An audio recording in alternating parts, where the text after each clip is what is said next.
하느님이시요 사람이신 그리스도의 시. 나임에서 과부의 아들이 다시 살아나다. 나임이 예수 시대에는 어느 정도 중요한 도시였던 모양이다. 도시가 크지는 않으나 잘 건조되고 성곽이 둘러쳐져 있으며 소헤르몬 산맥의 지맥인 낮고 아름다운 야산에 자리 잡고 있어 동북쪽으로 비스듬히 올라가는 기름진 평야를 내려다본다. 엔도르에서 오면 분명히 요르단강의 지류인 개천을 하나 건넌 다음에 나임에 이르게 된다. 그러나 이곳에서는 요르단강도 보이지 않고 그 계곡도 보이지 않는다. 야산들이 동쪽으로 물음표 모양의 활동을 만들어 놓고 있어 그것들을 가리기 때문이다. 예수께서는 호수 지방과 헤르몬과 그 지역을 잇는 큰 길로 해서 나임으로 가신다. 예수 뒤에는 엔도르의 많은 주민이 따라오며 끊임없이 자기들끼리 말을 하고 있다. 사도들의 무리와 성곽 사이의 거리가 지금은 매우 가깝다. 기껏해야 200m쯤 될 것이다. 큰 길은 어떤 성문으로 해서 시내로 직접 들어가는데 지금은 한낮이기 때문에 성문이 활짝 열려 있다. 바로 성곽 안에서 무슨 일이 일어나는지 볼 수 있다. 그래서 사도들과 새로 회개한 사람과 말씀하시던 예수께서 공녀들의 요란한 울음소리와 비슷하게 동방식으로 화려하게 차린 장례 행렬이 오는 것을 보신다. 선생님, 보러 갈까요? 하고 여럿이 말한다. 그리고 엔도르의 주민들 가운데에서는 벌써 여러 사람이 보려고 달려갔다. 가보자 하고 예수께서 친절하게 말씀하신다. 오, 상여에 저렇게 꽃과 리본이 많은 것을 보면 어린아이가 틀림없어 하고 가룟의 유다가 요한에게 말한다. 그렇지 않으면 동정녀이거나. 요한이 대답한다. 아니야, 저 사람들이 쓴 빛깔로 보아서 그리고 미르타가 없는 것으로 보아 분명히 청소년일 거야 하고 바르톨로메오가 말한다. 장례 행렬이 성 밖으로 나온다. 상여꾼들이 높이 메고 가는 상여 위에 무엇이 있는지는 볼 수가 없다. 다만 붕대에 감기고 옷 이불이 덮인 시체를 그것이 나타내는 형태만으로 짐작하게 되는데 그 시체가 상여 길이만큼이나 긴 것으로 보아 벌써 발육이 다 된 육체라는 것을 알 수 있다. 곁에는 베일을 쓴 한 여인이 친척들인지 친구들인지 사람들의 부축을 받으며 울면서 걸어간다. 그 눈물 흘리는 영국에서 이 눈물만이 참된 눈물이다. 상여꾼들이 돌이나 구멍이나 울퉁불퉁한 곳을 만나면 상여가 흔들리게 되는데 그러면 어머니는 비명을 지른다. 아이고, 안 돼요. 조용히 가세요. 우리 아이가 얼마나 고통을 당했는데. 그러면서 떨리는 손을 들어 상여 가장자리를 쓰다듬는다. 그 이상의 일은 할 수가 없다. 그리고 이 무능 가운데에서 그 여인은 펄럭이는 휘장과 가끔 바람에 불려 움직이지 않는 형태를 스치는 리본들의 입맞춤을 한다. 어머니로구먼 하고 베드로가 측은한 마음이 들어서 말하는데 그의 가늘고 착한 눈에는 눈물이 반짝인다. 그러나 이 격렬한 아픔을 보고 눈물을 보이는 사람은 베드로만이 아니다. 열성당원과 안드레아와 요한 그리고 늘 명랑한 토마의 눈에도 눈물이 번뜩인다. 모두가 정말 모두가 몹시 측은한 마음이 들었다. 가룟의 유다는 중얼거린다. 이게 나라면 아이고 불쌍한 우리 어머니. 예수께서는 말할 수 없이 친절한 눈을 보이신다. 견디기 어려울 정도로 대단히 친절한 눈이다. 예수께서는 상여를 향하여 가신다. 예수께서 상여를 만지시려는 것을 보고 여인은 예수를 획 밀어낸다. 흥분 상태에서 그 여인이 무슨 염려를 하고 있는 것인지 누가 알겠는가? 여인은 부르짖는다. 얘는 내 것입니다. 그러면서 예수를 험상궂은 눈으로 쳐다본다. 압니다. 어머니의 것입니다. 외아들이었어요. 왜 얘가 죽어야 합니까? 착하고 그렇게도 소중한 이 과부의 기쁨이었던 얘가 말입니다. 공녀들의 무리는 어머니에게 응답하기 위하여 보수받는 곡성을 더 크게 울린다. 어머니는 계속한다. 왜 내가 죽지 않고 얘가 죽어야 합니까? 아이를 낳은 어미가 제 자식 죽는 걸 보는 것은 옳지 못합니다. 아이는 살아야 해요. 그렇지 않으면 사람이 세상에 내놓느라고 찢기는 고통을 이 배가 무슨 소용이 있어요. 그러면서 여인은 사납게 절망적으로 자기의 배를 때린다. 그렇게 하지 마세요. 어머니 울지 마세요. 예수께서는 여인의 두 손을 꽉 잡으시고 왼손에 모아 주시고 오른손으로는 상여를 만지시며 상여꾼들에게 말씀하신다. 멈춰 서서 상여를 내려놓으시오. 상여꾼들이 복종하여 상여를 내려놓으니 상여는 네 발로 지탱되어 있다. 예수께서 시체를 덮은 혼이불을 잡아 뒤로 젖히시니 시체가 드러난다. 어머니는 아들의 이름을 부르면서 그의 고통을 큰 소리로 나타낸다. 아마 다니엘이라고 부른 것 같다. 여인의 손을 여전히 한 손으로 잡고 계신 예수께서는 가장 강력한 기적을 행하실 때 얼굴을 하시고 빛나는 눈으로 위엄 있게 몸을 일으키시며 아주 힘찬 목소리로 명령하신다. 젊은이, 내가 명령한다. 일어나라.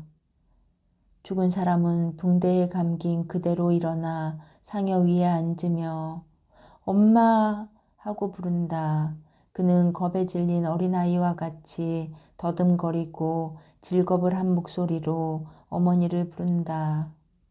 아주머니, 자, 아주머니의 아들입니다.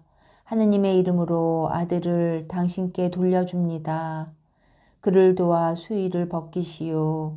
그리고 행복하게들 사시오.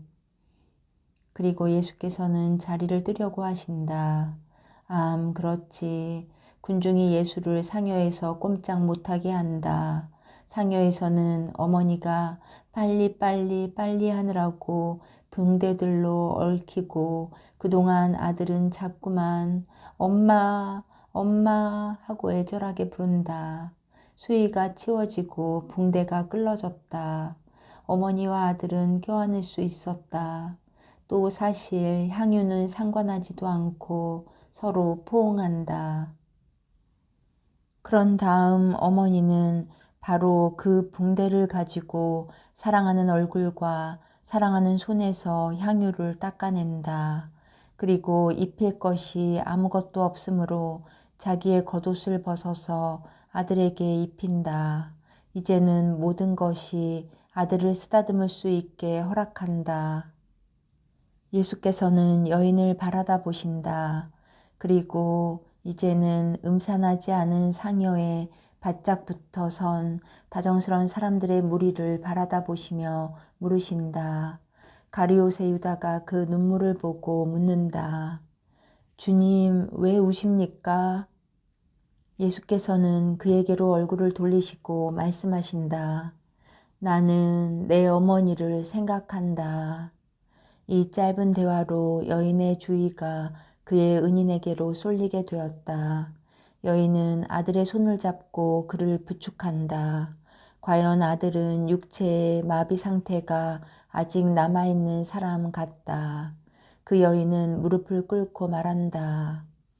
얘야, 너도 내게 생명을 도로 주시고 어미에게 너를 돌려주신 성인을 찬미해라. 그러면서 몸을 숙여 예수의 옷에 입맞춤한다. 그동안 군중은 하느님께와 이제는 정체가 밝혀진 그분의 메시아께 환희의 노래를 부른다. 과연 사도들과 엔도르의 주민들이 누가 기적을 행하였는지를 말하는 책임을 다했었다. 온 군중이 이제는 외친다. 이스라엘의 하느님 찬미 받으소서. 하느님께서 보내신 메시아 찬미 받으소서. 다윗의 후손 예수 찬미 받으소서. 위대한 예언자가 우리 가운데 나셨네. 하느님께서 정말 당신 백성을 찾아오셨네. 알렐루야, 알렐루야. 마침내 예수께서는 군중의 압박에서 벗어나 시내로 들어가실 수 있다.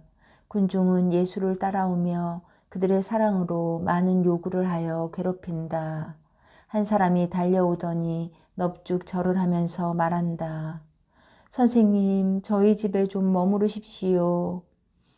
그렇게 할 수 없습니다. 과월절은 미리 정한 것 이외의 정지는 일체 내게 금합니다. 몇 시간만 있으면 황혼이 되고 또 금요일인데요. 바로 그렇기 때문에 황혼이 되기 전에 오늘의 여정을 끝내야 합니다. 고맙기는 하지만 나를 붙잡지 마시오. 그러나 저는 회당장입니다. 그러면서 당신이 그럴 권리가 있다고 말하려고 하는군요. 여보시오. 내가 1시간만 지체했더라도 이 어머니는 아들을 도로 찾지 못했을 것입니다. 나는 다른 불쌍한 사람이 나를 기다리는 대로 갑니다. 당신의 이기심으로 그들의 기쁨을 늦어지게 하지 마시오. 다음에 꼭 와서 당신과 함께 나임에서 여러 날을 묵겠습니다. 지금은 가게 놔주시오. 그 사람은 그 이상 조르지 않는다. 다만 이렇게만 말한다. 알겠습니다. 선생님을 기다리겠습니다. 그럽시다. 평화가 당신과 나인 주민들과 함께 있길 바랍니다. 엔도르의 주민 여러분에게로 평화와 축복이 있기를 바랍니다. 집으로 돌아들 가시오. 하느님께서 기적으로 여러분에게 말씀하셨습니다. 여러분은 사랑의 힘으로 마음의 수만큼 선으로의 부활이 일어나게 하시오. 마지막으로 환희의 노래가 다시 한번 울려 퍼지고 나서 군중은 예수를 가시게 한다. 예수께서는 시내를 비스듬히 건너질러서 에스드렐론을 향하여 시골로 나아가신다. 에스드렐론에 도착하셔서 미케아의 집에 머무르시다. 예수께서 조가나의 밭들이 보이는 곳에 이르렀을 때 하늘이 붉어지며 황혼이 시작된다. 이 사람들아, 해가 지기 전에 걸음을 재촉하자. 베드로, 너는 내 동생과 같이 도라의 하인들인 우리 친구들에게 가서 알려라. 예, 가겠습니다. 아들이 잘 떠났는지 보기 위해서도 가겠습니다. 베드로가 아들이라는 이 말을 하는 말투는 긴 연설과도 같은 값어치가 있다. 그러면서 그는 간다. 그동안 예수께서는 조가나의 어떤 농부를 만날까 하고 회의 둘러보시며 더 천천히 걸으신다. 그러나 벌써 이삭들이 다 팬 기름진 밭들밖에 없다. 마침내 포도나무들 사이로 땀투성이의 얼굴이 나타나고 이어서 아이고 복되신 주님 하고 외치는 소리가 들리면서 농부 한 사람이 포도밭 밖으로 뛰어나와 예수 앞에 엎드린다. 평화가 당신과 함께 있기를. 이사야. 아이고 제 이름을 기억하십니까? 내 마음속에 써놓았어요. 일어나시오. 당신의 동료들은 어디 있습니까? 저기 사과밭에 있습니다. 그러나 제가 가서 알리겠습니다. 저희들 집에 머무르시는 거지요? 주인은 여기 없습니다. 그래서 선생님을 환대할 수 있습니다. 그리고 두려움도 좀 있고 기쁨도 좀 있어서 그 사람이 더 나아졌습니다. 올해에는 저희들에게 어린 양을 주고 성전에 갈 허락도 주었다는 것을 생각해 보십시오. 엿새밖에는 주지 않았습니다. 그렇지만 저희들은 뛰어 길을 갈 겁니다. 저희도 예루살렘에 갑니다. 생각해 보십시오. 그리고 이건 선생님 덕택입니다. 그 사람은 인간 대접을 받고 이스라엘 사람으로 대접받는 기쁨으로 환희의 결정에 이르렀다. 절정에 이르렀다. 내가 알기로는 내가 한 일이 아무것도 없는데요. 하고 예수께서 빙그레 웃으시며 말씀하신다. 아이고 아닙니다. 선생님이 하신 것입니다.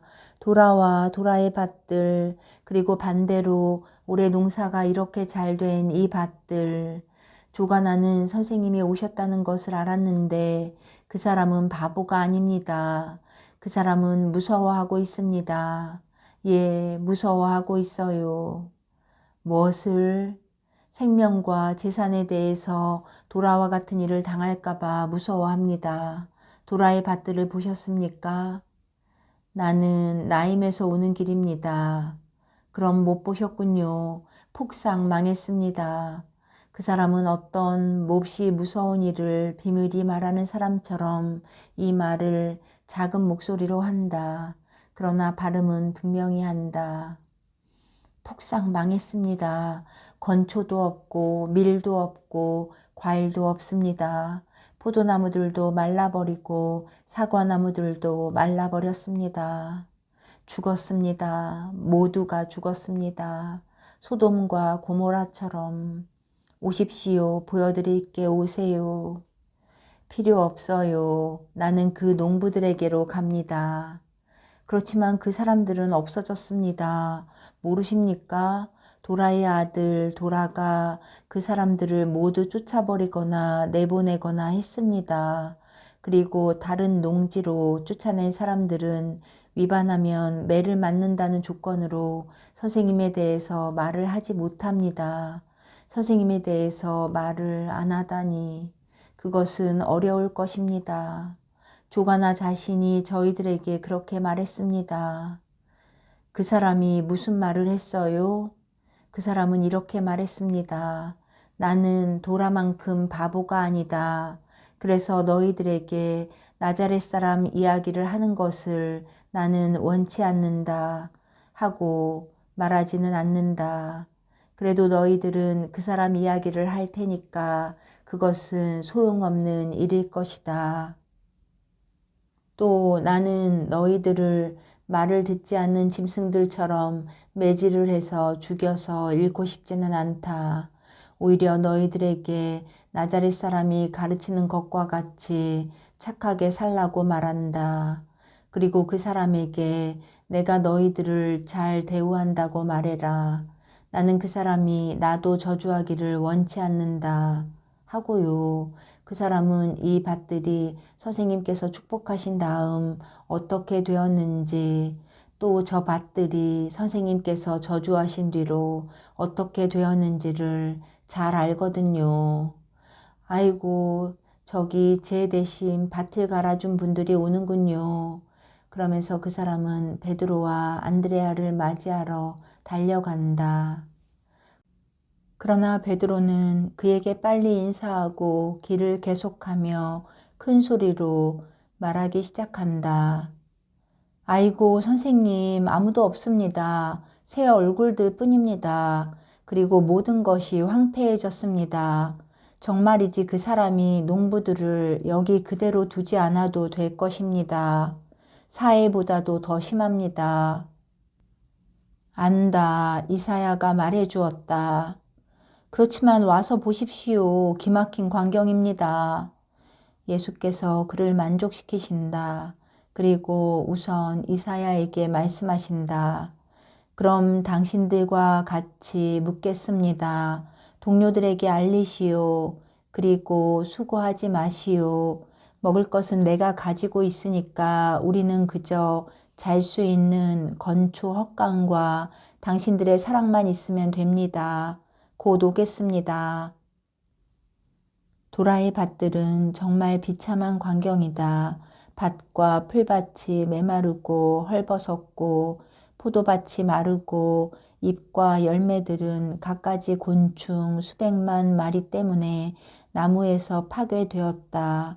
집 근처에 있는 과수원도 죽어가는 작은 숲과 같은 한탄스러운 모습을 보인다.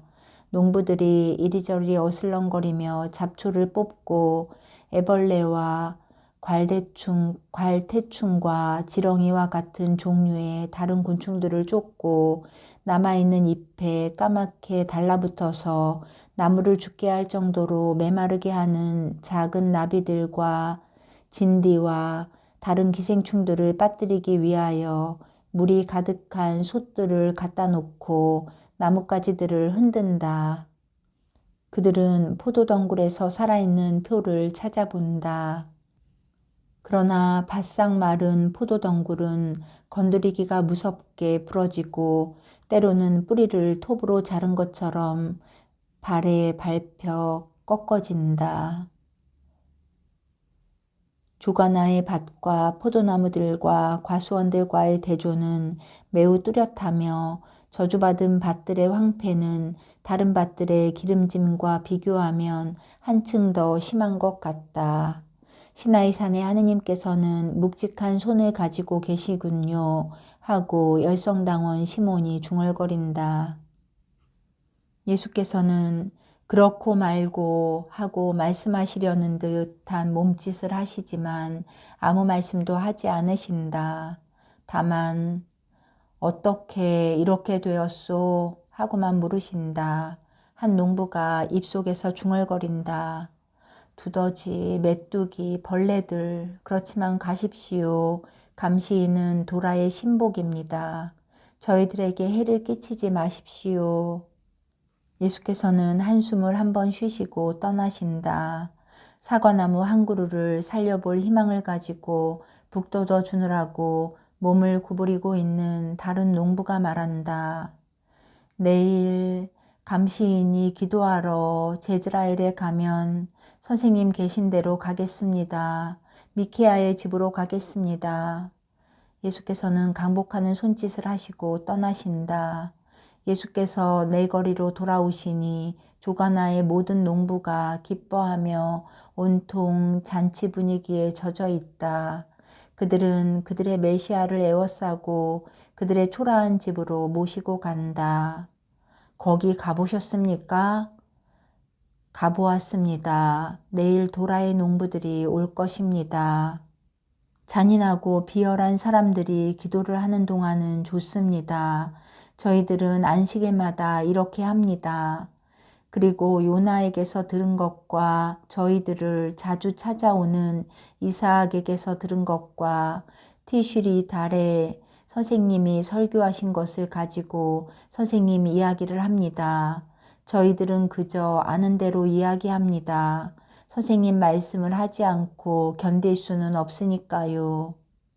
그리고 저희들이 선생님에 대한 말을 하는 것은 저희들이 고통을 당하기 때문에 더 그렇게 하고 선생님 이야기를 못하게 하기 때문에 더 그렇습니다. 저 불쌍한 사람들은 안식일마다 목숨을 마저 버립니다. 그러나 이 평야에서는 선생님에 대해 알 필요가 있고 적어도 선생님의 소식이라도 들을 필요가 있는데도 여기까지 오지 못하는 사람이 얼마나 많은지 모릅니다. 그 사람들도 생각하겠습니다. 당신들은 당신들이 하는 일에 대해 축복받기를 바랍니다. 예수께서 연기가 자욱한 어떤 부엌으로 들어가실 때 해가 넘어간다. 안식일의 휴식이 시작된다.